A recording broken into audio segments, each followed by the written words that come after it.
What's good, everybody? You're listening to the Glow Up podcast. We're recording remotely here in Seattle, Washington. I'm Miss Casey Carter. I'm Naomi Raven. And we want to remind everybody to rate, review, and subscribe to us on Apple Podcasts, Spotify, SoundCloud, YouTube, all the places, and follow us at the Glow Upcast. And I do got to shout out, we are still a part of the Soundcasting Network. If you are looking for some shine on your business, on your podcast, all that, sign up for our Glow Gang Spotlight. You can do that in our link in bio. And don't forget when you're in our link in bio to sign up for our email list so that you can have access to exclusive deals and discounts through our Glow Up Spotlight and other endeavors. Yes. Well, we got to shout out last week's episode because we started this thing called Podcast Month where we are here to help you with your podcast. Everyone's doing a podcast. We want to make sure you're on point. Last episode was just all about the very beginning basics of starting a podcast, getting your content right, knowing where you're going to put your money, what roles are going to be there. And the most important thing I think we said was practicing your recording so you can get used to hearing your voice because it's going to be very cringy at first.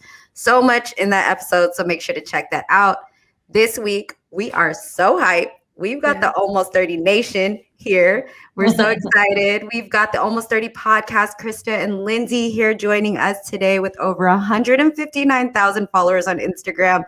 The Podcast Accelerator Program, over 400 episodes. I mean, I feel like we've got some OGs here. Yes. We're ready to learn. Thank you for joining us, ladies. Oh my God. So glad to be here. Truly OGs. Thanks for having us. Yes, absolutely. We have 400 episodes is like a little scary. Yeah. like, it's amazing. Out there. Yeah, honestly. And it's 400 episodes of just real raw inspiration. I love it. So we're going to get to know them in just a little bit. But first, let's hop into our weekly wins or lessons. Naomi, do you want to start? Yes. So mine is a lesson this week. And it's kind of just for everybody. I learned it personally, but I also just want to share it. That when you have expectations for people or things, it is really important to lay them out so that there is no confusion in between what you're doing and what you should be doing. Just so that both sides can feel good about what's going on and there's no tension. So just lay out your expectations in the beginning and things will be smooth. Love that. Yes. It's a constant work on that. So. It is. Because we're always trying to tiptoe around everybody. Mm-hmm. I had a lesson this week. So I shared on my Instagram story earlier in the week that I experienced some really bad pain this week due to some healing I think my body was doing. I won't say too much, but basically I started these castor oil packs to help with my adenomyoma condition. And I think my body received it well and kind of started healing and flushing things out. And the amount of pain I was in this week was excruciating. And on top of that, my hormones were going crazy because my natural hormones were coming back from the IVF stuff I was doing. And I found myself at work trying to fight through that pain and not go home and just hold it together. And then I lost it. And I was like, you need to tell them you're going to go home. Stop trying to please everyone. You're not going to be of any good service. So this one's especially for my ladies, but to everyone out there, don't hold yourself to a standard of thinking you're that strong or that you need to push through something in order to make others happy. My example is me trying to, please my bosses, even though they were cool. They were like, go home. And it was just a huge lesson where we have to realize we come first. Yeah. That other stuff comes next. So that's my lesson this week. Ladies, do you guys have any weekly wins or lessons you want to share? I loved those. I loved yours so much. And I thought about when you were talking Naomi, it's clear is kind. Brene Brown always says clear is kind and unclear is unkind. Yes. And then when you were talking about Casey, it was being a mom to yourself or being your best friend. Your best friend would be go home. You're going to go home. And it's being your own best friend to be no, we're going home. We're going to prioritize our health. And I think that was so beautiful. I think for this week, I've really been just realizing that I have like an upper limit to how happy I can be, and realizing that I'm like scared to make change because I'm so happy with my life right now. We had a really hard year last year. I think everyone did, but we had a pretty hard time. So now that things are settling back to feeling really good for us, it's like, oh my gosh, can life get better? Like, could things get better? Could I have an even more fulfilled life? And sometimes I'm like, I don't know if it's possible. You know, I've never grown up to see people be so happy or be so fulfilled. So I'm realizing that upper limit. So I'm just working with that right now to be like, no, it is possible. You can have the life of your dreams. You can do whatever you want. Love it. And I think for me, one of my biggest lessons in life is just being able to communicate how I really feel and not being afraid to express that to people I love, because sometimes I feel like it might disappoint them, hurt them, make them feel awkward. And I think I have a big move coming up, and I'm moving in with my boyfriend. And so I've had moments with him in the planning process that, I feel myself holding back on how I really feel because I don't want him to think I'm like, he's moving in with a crazy person. Yo. But expressing myself is not crazy, right? Like expressing how I really feel is not crazy. Mm-hmm. And so, I'm just kind of practicing that and knowing that that is an act of love for that person, is to like express how I really feel. I love it. Love all the lessons. Now let's hop into our vibe check. Ladies, is there anything that you're currently vibing with right now that you're currently feeling? I have been obsessed with, in the past couple months, Sunday service, like Kanye's Sunday service.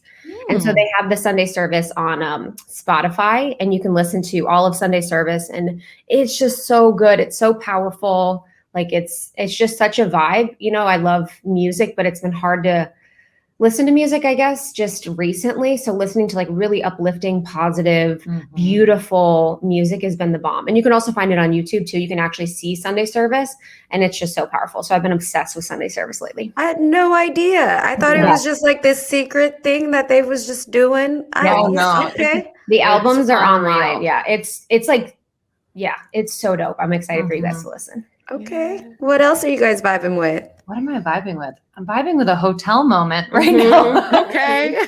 Thankfully, like with, COVID stuff, I feel like hotels are really doing the most and to ensure that people are having like a really great experience at hotels. So just a staycation and really receiving that, like, allowing ourselves to relax and really enjoy it and receive kind of like, rest. And just this moment with each other and be able to be in this beautiful place. Yeah, I'm vibing with it. Yes. Naomi, what about you? Yes, mine is what I'm about to go do today. I get to go inner tubing with some family friends. And I'm just excited to do it because it's at a point in time in Washington where it's sunny out. So I'm sure it's still going to be cold, but the scenery is just going to be beautiful.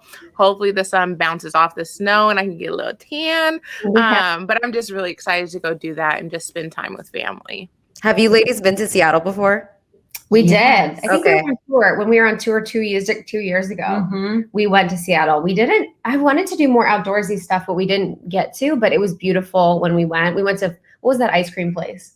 Oh, there was like a bomb ice cream place. Molly Moon's? No, not Molly Moon's. It was a vegan Frankie place. And Joe's. Frankie and Joe's. Yeah. We started ordering it like delivery. Yeah. Like $12 a pint. Dude, it's so bomb. It's so good. But Seattle's beautiful. It's so fun. And that's what I was going to say is because as soon as that like sun gets out, it could be 30 degrees outside, but as long as the sun's out, we act ignorant here. Yep. So it's a very fun time. When you say inner tubing, is that like on the water? Or on the snow. Oh, okay. Yeah. I was thinking the snow. I was like, not the water. Oh my God, water's cold up here. Yeah, it's not that warm yet. I'm vibing with is Good Girls. Oh my God, what an amazing show. I don't know if you guys have seen it. Everyone's talked about it. It is so good. It's I believe it's on NBC, but you can watch the first 3 seasons on Netflix. I'm a person who believes that like shows that are on regular network television. I feel like sometimes they're just not that good because you can't Same. do like the raw stuff, but Same. this show's raw. Yes. And it's really good. It has its moments, but it's just dope. It's about these regular housewives and they just get into trouble and the trouble doesn't stop. But they do what they have to do for their family, and it's a fun time to watch. So definitely check it out.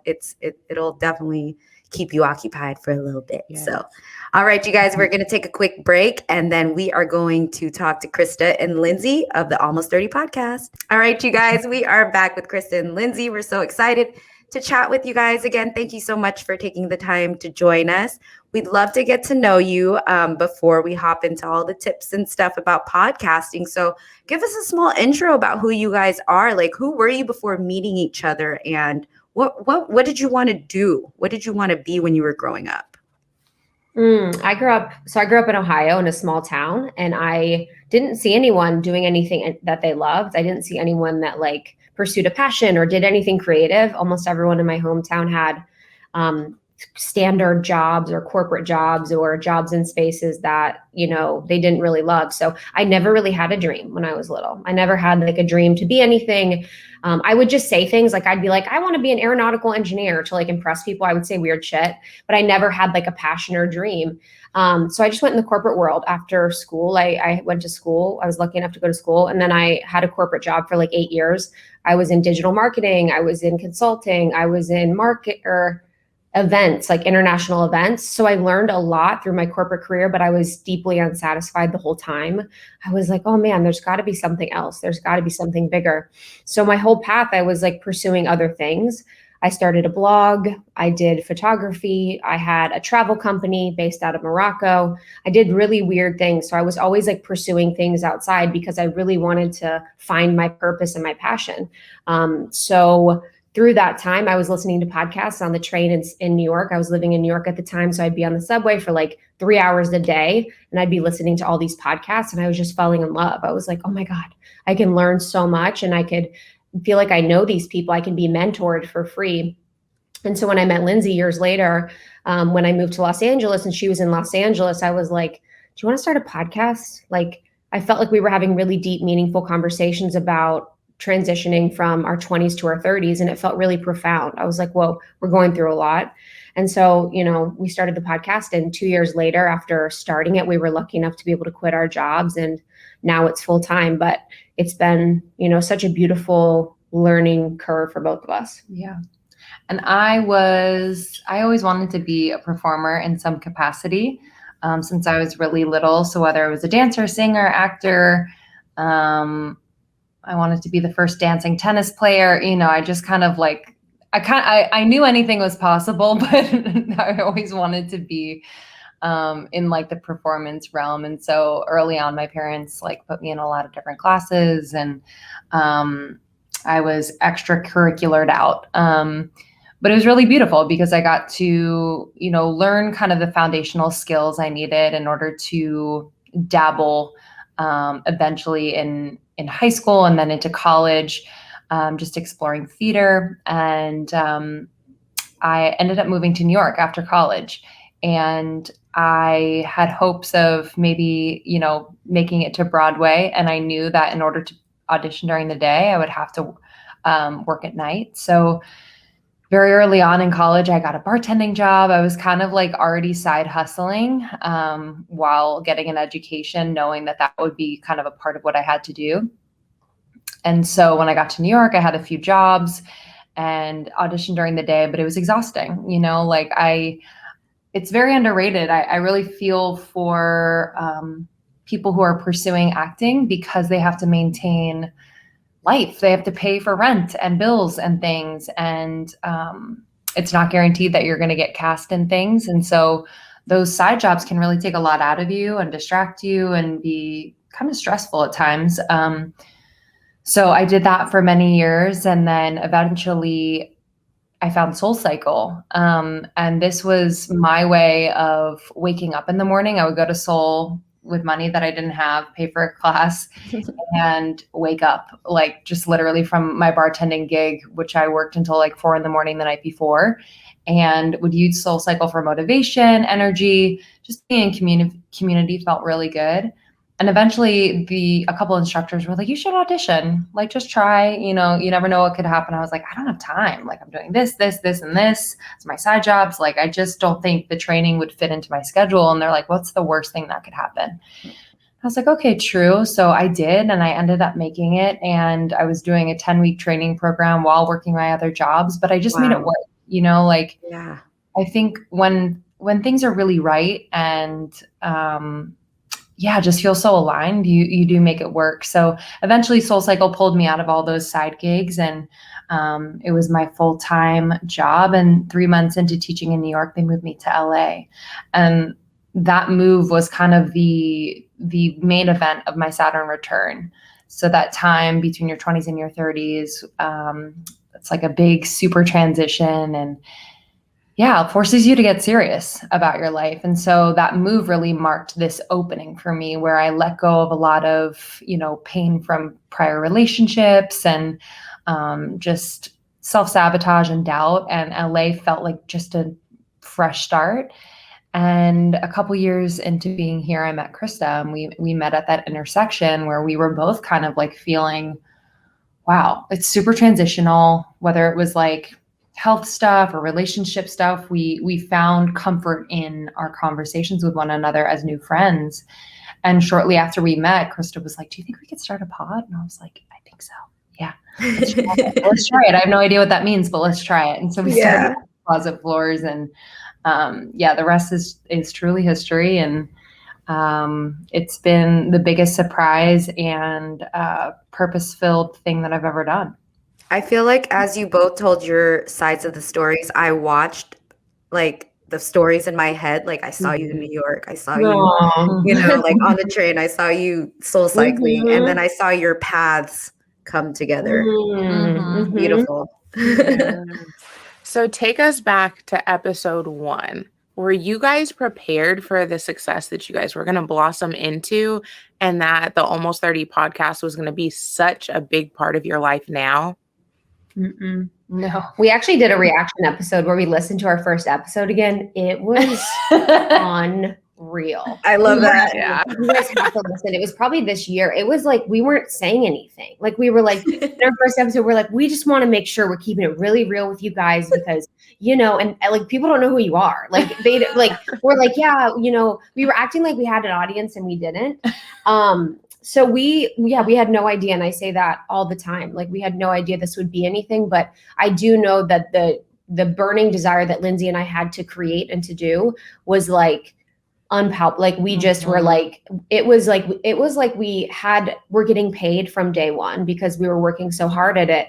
We, when you guys talked about practice earlier, we recorded for 7 months before we released anything. Oh. So when we released our first episode, it was terrible, but it was also the best we could do at that time. And so we learned to get comfortable on the microphone, to be, in conversation with each other, to hear what our voices were like, to hate our voices, and then learn how to be in front of people. So we practiced a lot, but we had no idea. And I think the reason why we were doing it was bigger than any success that would potentially come. Like we really wanted to feel less alone. Like I wanted to feel like I wasn't the only one that was looking for my purpose, or the only one that felt like, I was confused about my path, and Lindsey too. So we always say too, to make sure that the purpose or the mission is bigger than like you're wanting to be big, or you're wanting to be successful, or you're wanting to be famous, or whatever that is. Yeah, I think that a lot of people, they go into it with that mindset, and you guys were just being vulnerable and sharing your experiences. And I mean, what do you think that is the reason how you were able to get people like to pay attention? Because I think a lot of people, they create podcasts and they're like, I'm so important, everyone's going to listen to it. And the total opposite happened. So yeah, I think, it's a combination of things. I think we entered this industry at the right time. There weren't a ton of female hosted podcasts like ours. So that was an advantage. And then, I think our ability to be ourselves and to be really vulnerable basically from the get-go, and it's definitely evolved, but from the get-go really was kind of radical to at least our community that was forming. They're like, whoa, okay, so I can say how I feel and I can share what I'm going through and be accepted and be supported. So it was really, I think, a big part of the momentum was this like, deep breath, deep sigh, where it was like, yes, like there are other people like me. And what was really beautiful early on was that Krista and I wanted to meet our audience in person. And so we would host like backyard gatherings in LA. We would do Soul Cycle rides. And so, even though that was, 50 people at a time, those people went to their friends and were like, I'm listening to the show. It's incredible. It's like, I'm learning so much. I feel like they're my friends. And I actually met them last weekend. And so the community just started to form organically. And we've always just been very committed to that relationship with our audience. Like, not everyone does that in the podcasting world. It's easy to just like be behind the mic and like turn off the mic and be done. But we've really committed to that connection with our audience. I love that. I think that is one important piece that a lot of people miss. It's like and I said that last week, it just can't be the content. It has to be, so you're building a full brand when you decide to start a podcast. 100%. It's really clear when the both of you guys talk that you guys are a team. Everything is like we did this, and partnership is a beautiful thing. You have a support system always. You're not doing something on your own. But I want to ask you, have you guys ever been at a point in this journey where maybe that partnership, there was a little bit of struggle? And what advice would you lend to future podcasters who have partners to like get through that little hump? Yeah, I think the first thing I would say, and I always say this is like because we coach podcasters through different things, but it's always like, are you trying to get a co-host with you because you're not confident enough in your own ability to do it by yourself? And I think a lot of times, and especially with women aren't confident enough in their own ability to do it on their own. That's why even with businesses, women always try and find other people to do businesses with because we're not confident. And that, I don't know if that was the case for us. I think ours is so friendship based, but I think that happens a lot with our amazing podcasters. And so I always just kind of lean into people and just ask, like, do you feel like you could do this on your own? And if not, then definitely get a co-host if you feel like it's the thing. And I say that because me and Lindsey's relationship is like so beautiful, but it's also a lot of work. Like, we've done therapy together. We have a coach, we have a healer we see regularly. And the reason why it's a lot of work is because our work is so personal, vulnerable, and everything you're seeing, like when we're on the show, we're very much being open and vulnerable about what's going on. And it's a big personal growth challenge for us. Like, we're talking about things that are very deep. So we're going through a lot of the things that we talk about. So we have to really bring that together in our friendship. And we've definitely had hard times, but we always lean back into really wanting to do this and to being, even closer than we were before. Awesome. So I found you guys because Lindsey, you popped up on my timeline for an ad on how to grow your podcast business. And it just kept going. And, we had this idea of podcast month, and it just all worked amazingly. So yes, exactly. And what's so crazy is that, so when I've been trying to get everyone to go on TikTok because I just have learned so much. And what I love about TikTok is it's a community of people who aren't gatekeepers. They have information and they want to share it. You go on Instagram and it's like, look at me. I'm not going to tell you how I got this, but look at me. And TikTok is like, here's all the information. I want us all to win. And I've always lived by that. I hate the word gatekeeper. I'm always a person, like, if I know something, I'm going to tell you, if I can hook you up, whatever it is. So I love the idea of your podcast accelerator program. Why did you guys decide that it was time to help others with all the knowledge that you guys have? Yeah, Podcast Pro was something we started a few years ago because we were getting so many questions from podcasters, whether in our DMs or in person. And we just felt the need to support them in a way that wasn't super sterile, but rather like a full 360 support system for them, because it is like a human being starting a show. And so like what we found is that like, yes, we needed to know the technical and what systems and structures really helped us to build a show, and a sustainable one, and to ensure consistency. But we also, like, for us personally, had so many lessons and learnings in the mindset side of this whole thing, because putting yourself out there, sharing your voice, your message, can be really daunting and can be so confronting on so many levels. And so it's been cool to give them all of the tools for launching and growing and monetizing, but then also having conversations like, okay, so what is your relationship with like money? Mhm. And like, do you feel like you deserve to make money for doing something you really love?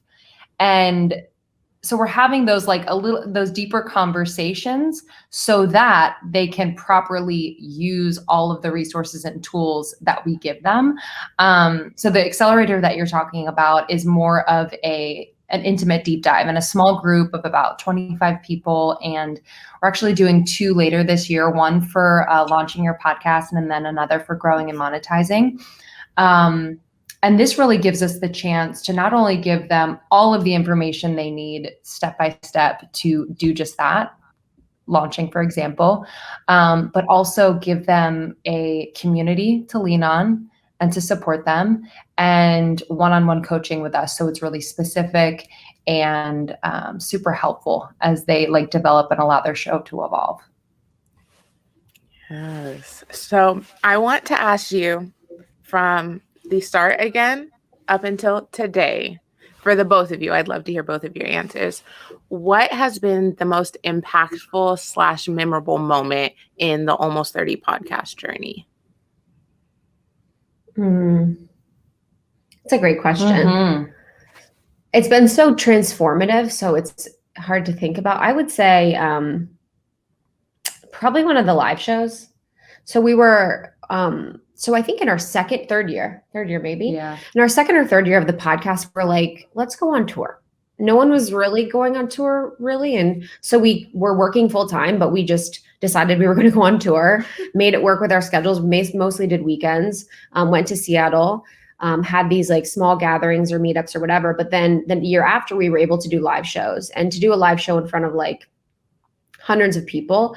And it was cool because we got to do like stand-up sets. Like we really just were creative. And I never thought that I'd be in my life, like on a stage in front of a lot of people doing what I love. So it was like a big moment where I was like, whoa, like this was never where I saw my path going. And this is never who I saw myself being, but I'm just so grateful about it, to be able to do that. So I think our live shows were really powerful. For sure. And we actually did a retreat. Mm-hmm. We had hoped to do one this year, but we couldn't with COVID. But that was just such a unique experience, because we had 24 women from all over the world join us in Malibu and just have this really intimate, healing, fun experience. And yeah, it just, from going on tour around the world and then to have just like 4 days with a small group of people, it's like the range of what we experience with Almost 30 is something that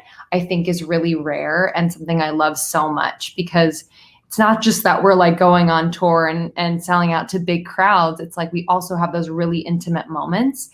And for me, that grounds me in what we're doing. Now, when it comes to podcasting, there's so many. We talked about that as well. Like you can do a podcast on reading short stories, or you can do a podcast on interviews, whatever you want to do. I'm sure you can talk about it. You can make a podcast about it. We obviously talk to guests every week. You guys have been able to connect with an amazing group of people. But one thing about being like a startup podcast, or like somebody who's just, getting their feet wet, is it's very intimidating reaching out to people, like it's an honor to have you guys on here. So how are you guys able to like start connecting and reaching out to people? And like, what kind of advice would you have to offer to folks who are like kind of scared of that part?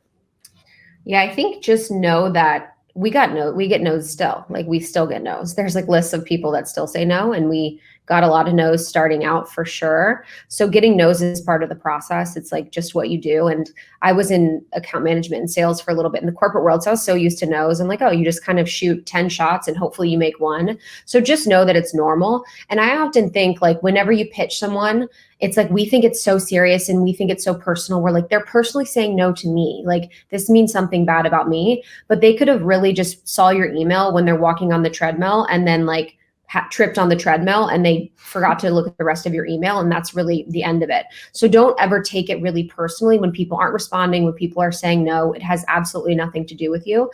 So that's always like a great reminder. But I think the more personal the reach out, the better, like being really yourself and just being like, hey, I really connect with how you speak about X, Y, and Z. And I really think it'd be impactful for my show. I know you're really busy, but I'd love to have you as a guest sometime in the future. And if you're saying something really heartfelt from the heart that makes sense for both parties, then most of the time people are going to say yes. And I think now people love being on podcasts. Like it's so helpful for their brand. It's so helpful for their business. So if you lean into with like how you can serve their audience or how you can serve them in the conversation, that's always good. Mm-hmm. But it's just as a last thing, like anyone we've had on that's really big has come at the perfect time. Like we wouldn't have, when we pitched people that said no to us that eventually ended up coming on our show, if they would have came on 2 years before, it would have been such a worse interview than it is now. And we've really found that like the right people come at the right time. And if it's, it just always works out that way. So don't take it personally. Always remember that there's like other things going on that may be why they say no. Be really honest and then know that it's always in perfect timing. And don't forget to follow up. Like, don't be scared to just say a little gentle follow up. I think people like when they don't get a reply right away, they just instantly feel rejected. And just like you said, something might have happened. And I love that you use that perfect scenario because stuff like that really does happen. My friends all the time. And that's a thing too, where it's like, once you're in podcasting for a while, you have to get over that. Like it's not personal. And that's something when we talk about mindset, it's like, those are some of the mindset things people have to get over. It's like, people are going to say no to you. People are going to say stuff about you. People are going to, judge what you say. People are going to, it's just part of the process in the game. So those are things that you really need to be able to be okay with and move on from and integrate, or you're never going to be able to be in it long term. Awesome. Love it. I feel like I'm picking up so many nuggets as you guys speak. Like I love where we're at, but you guys are, as OGs, just speaking so much wisdom. And so I would love to know, what are 3 tips that you guys can lend into building a standout podcast? Yeah, I love this question. I think the first thing that comes to mind is just defining your why. And I know we hear it, it's kind of cheesy, like, what is your why? But it is so important. It's like your North Star. You refer back to it in everything you do, in the content that you create. When thinking about who your audience is, you refer back to your why, because it's like, why are you serving them? What is that? And also podcasting is like very complicated at times. There's so many moving parts. And so oftentimes, like in the early days when we would get overwhelmed and there was just so much going on and mistakes being made in the technical side, it's like, why are we doing this? Like we've never had a moment where we wanted to give up at all, but it is really grounding and anchoring to be like, okay, why do we do this? What is the purpose of our show? What is the mission? What are our values? And it just like brings you back to the present moment. And so we really coach our podcasters to actually write these things down. You can think it all you want, but actually writing it down and talking about it too. So in order to like solidify that why and just have that be a part of like what you truly believe, when you tell people about your show, like include that in your description of what you're doing. It's like, share that why, because I think that really sticks with people when thinking about your show. Mm-hmm. Yeah, and I'd like to hear people to get specific about the why, because I feel like a lot of times people are like, oh, I just want to help people. It's like, okay, I think everyone in their heart wants to help people, but it's like, how does your unique experience lend itself to helping people? So our unique experience, because we felt so alone in our journey, you know, coming into our 30s, we wanted to help people feel less alone. We wanted to help people in their evolution. So getting more specific about what you uniquely bring to your show and how it helps people, I think is really powerful. And then I think, you know, talking about the situation before where we're thinking about people saying no to us, or we're thinking about being rejected. You really have to do a lot of inner work to be cool with people saying no to you, to be cool with people saying stuff about you, to be cool with people judging you. And that's all inner work. That has nothing to do with anyone on the outside. It has everything to do with how you feel about yourself and how resilient you can be. So I would just encourage people to remember that it's not just you creating a thing, it's you interacting with the world and your audience. So to be mindful as best you can about how you can be confident enough to show up and do what you need to do and sort of like block out the noise. And I think a third tip would be more on the tactical side, because, you know, again, to reiterate, podcasting is a lot of work. And so if you can set yourself up for success by having a clear idea of your systems and how podcasting and producing the podcast and creating content fits into your current schedule, you will be so much better off, instead of always feeling like behind and when am I going to find time to do this? It's like, no, actually every Friday afternoon, you dedicate 4 hours to recording, to editing, or to reaching out to guests. I think the consistency for us was key.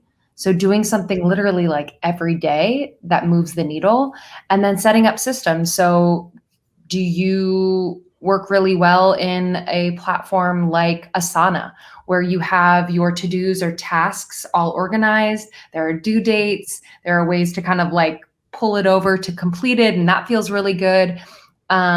Utilizing those types of technology and tools has been really helpful for us, especially as we have built a team. But all that to say, like, doing all of that is treating it like a business. You know, so if you're serious about this, treat it like a business. You know, it's something that I've done a lot of like creative projects in my life. And I know that when I am like really serious and I'm really aligned with it, I treat it like I wake up every day, I have a schedule, I have a to-do, I have like my goals, and most likely it gets done, you know, and it's successful. So especially early on, treating it very seriously with those systems. Great tips. I love all of those. And well, before we let you guys go, I wanted to ask, you guys started this podcast in your 20s, and now, you know, you've said it, you're over 30 now, but the podcast is almost 30. And it was about, you know, all of the things you guys were going through, finding yourself and things like that. What is a lesson into your 30s that you guys have learned about yourself individually? That's a good one. Yeah. It's a big question.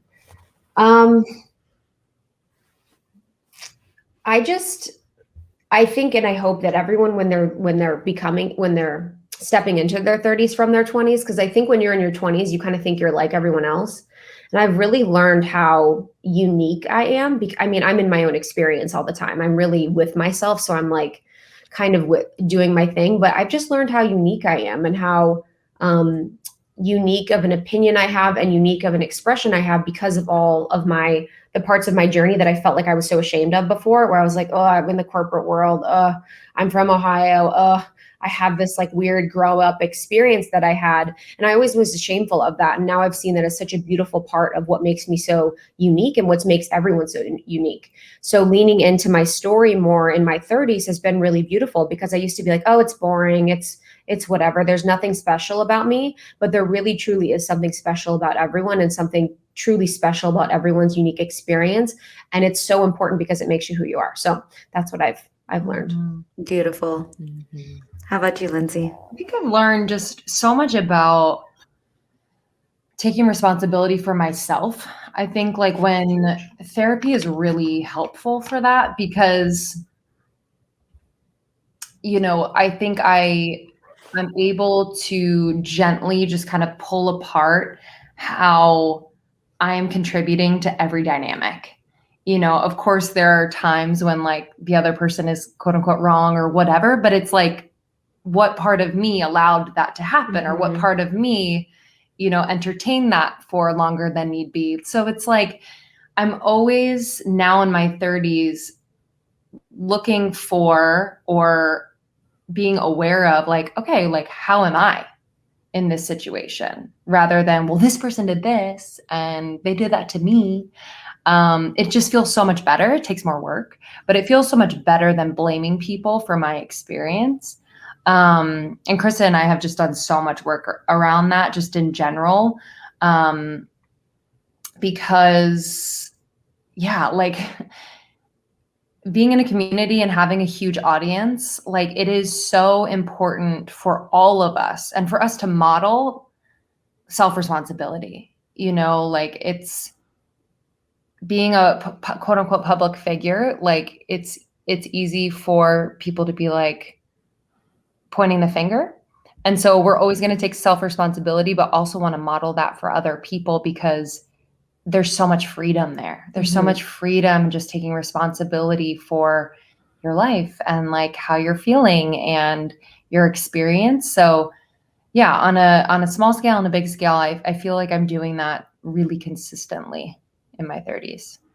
You ladies, I see the glow. I feel the glow. It is just wow. Thank you. This No is- makeup. Yeah, literally. This is what Hey. Yes. Okay. Stunt on all of us. Me and Right? Naomi got ready for this today. Bless. You ladies are so amazing. Thank you so much for taking the time to join us. Where can people keep up with all the dope things you guys are doing collectively and individually? Almost 30 podcast on Instagram, Almost 30 podcast on YouTube, Almost 30 wherever you listen to pods, and then almost30.com. And we're just so grateful. You guys are so cool.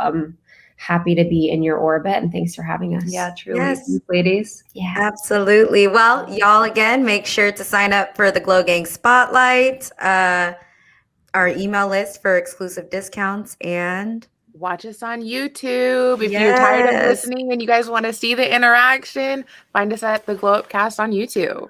And stick around because this month is podcast month. So we have way more gems for you guys coming up. All right, you guys, I'm Miss Casey Carter. I'm Naomi Raven. And we'll see you guys next week. Bye.